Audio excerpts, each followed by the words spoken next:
Hi hello ఈరోజు double కమీటా ఎలా ready చేయాలో చూద్దాం. డబల్ కమీటాకు బ్రెడ్ ఎలా కట్ చేయాలో చూడండి. ఇది పాత మిల్క్ బ్రెడ్ అంటారు. చూడండి ఎలా కట్ చేయాలో. చిన్న చిన్న పీసెస్గా కట్ చేసుకోవాలి. కట్ చేసుకున్న పీస్ను ఒక 2 గంటల పాటు గాలికి ఆరనివ్వాలి. పీసెస్ గట్టిగా అయ్యి మంచిగా నూనెలో డ్రీప్ ఫ్రై అవుతుంది. స్టవ్ ఆన్ చేసి ప్యాన్ పెట్టి అందులో ఆయిల్ పోసుకోవాలి.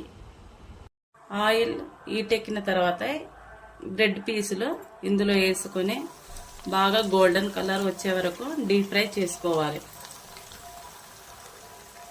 గోల్డెన్ కలర్ వచ్చిన తర్వాత తీసుకొని వేరే బౌల్లో సర్వ్ చేసుకోవాలి. జీడిపప్పు, కిస్మిస్, బాదం ఆయిల్లో వేసి డీప్ ఫ్రై చేసుకుంటే బాగుంటుంది. స్టవ్ ఆన్ చేసి బౌల్ పెట్టి అందులో 2 గ్లాసుల వాటర్ పోసుకోవాలి. పోసుకున్న వాటర్లో 1½ కప్పు షుగర్ యాడ్ చేసుకోవాలి.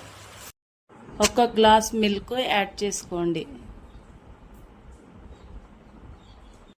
హాఫ్ అన్ అవర్ పాటు మరిగించుకున్న పాలల్లో ఇల్లో ఒక్కొక్క పీసు వేయాలి.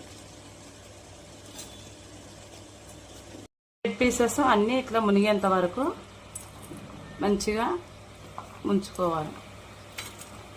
డబల్ కమీటా రెడీ అయిన తర్వాత జీడిపప్పు, కిస్మిస్, బాదం పప్పులతో ఇలా చేసుకుంటే చాలా బాగుంటుంది. Double కమీటా ready. వీడియో చూసినాక అందరూ సబ్స్క్రైబ్ చేసుకోండి ప్లీజ్.